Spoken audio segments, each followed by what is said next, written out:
Hello बच्चों, let's read this question. For the four circles M, N, O and P, following four equations are given. Circle M x square plus y square is equal to 1. Circle N x square plus y square minus 2x is equal to 0. Circle O x square plus y square minus 2x minus 2y plus 1 is equal to 0. Circle P x square plus y square minus 2y is equal to 0.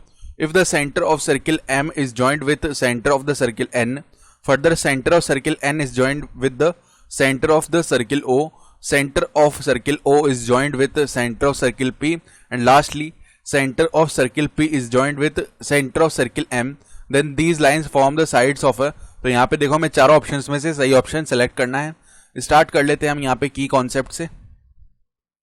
की concept देखो क्या हो जाएगा. हम जानते हैं कि अगर हमारे पास सर्किल है उसकी इक्वेशन ऐसी है, x square plus y square plus में 2gx plus 2fy plus c is equal to 0. तो इसका जो सेंटर के कोऑर्डिनेट्स हैं, सेंटर के कोऑर्डिनेट्स हम कैसे लिखते हैं, माइनस जी कॉमा माइनस एफ, और इसकी रेडियस r हम लिखना चाहें तो वो क्या आती है, g square plus f square minus c. तो हम क्या करते हैं, पहले इनके सेंटर्स निकाल लेते हैं बारी बारी.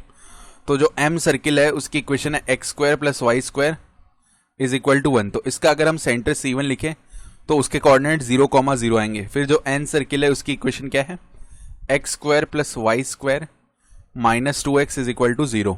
ठीक है. तो यहाँ से C2 के जो कोऑर्डिनेट्स हैं, देखो माइनस में कोफिशिएंट ऑफ x उसका हाफ कर देते हैं तो माइनस में -1 यानी कि 1. तो 1 कॉमा y का टर्म तो है ही नहीं, तो 0. फिर अगर हम o की बात करें तो यहाँ पे देखो x square plus y square minus 2x minus 2y plus 1 is equal to 0. तो देखो C3 हमें क्या मिलेगा यहाँ से, इसका जो सेंटर के कोऑर्डिनेट्स है 1, 1 हो जाएंगे. ठीक है. फिर इसी तरह हम P के निकाल लेते हैं. तो P के देखो x square plus y square minus 2y is equal to 0. तो इसका सेंटर अगर C4 बोले तो उसके कोऑर्डिनेट्स हो जाएंगे 0, 1. तो अब हम क्या करते हैं, देखो यहाँ पे ये मान लेते हैं हमारे पास में क्या है, y एक्सिस है इस तरीके का. ठीक है.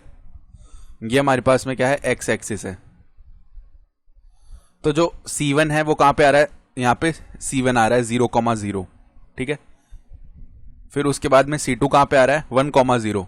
तो यहाँ पे आएगा x एक्सिस पे C2, क्योंकि इसका y कोऑर्डिनेट तो 0 है ना, तो x एक्सिस पे आएगा. फिर C3 कहाँ पे आ रहा है, 1, 1. तो मान लो यहाँ पे कहीं पे 0, 1 होगा, और ऐसे x और y कोऑर्डिनेट दोनों 1, 1 होने चाहिए. ठीक है. तो ये कुछ इस तरीके से आने वाला है. मान लो ये C3 है 1, 1, और C4 क्या है, 0, 1. तो ये हमारा जो हमने पॉइंट मार्क किया था ये C4 हो गया. तो अब इनको अगर हम मिलाते हैं तो हम क्या देख सकते हैं, यहाँ पे हम देख सकते हैं कि इनको अगर हम मिला रहे हैं तो ये परपेंडिकुलर होगा, यहाँ पे भी परपेंडिकुलर है, ये भी परपेंडिकुलर और ये भी परपेंडिकुलर है.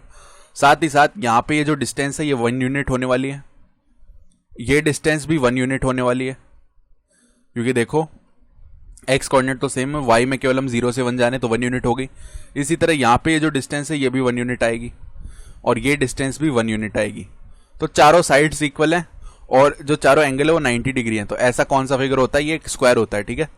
तो ऑप्शन जो ए है स्क्वायर सही हो जाएगा. I hope you understood this explanation. Best of luck.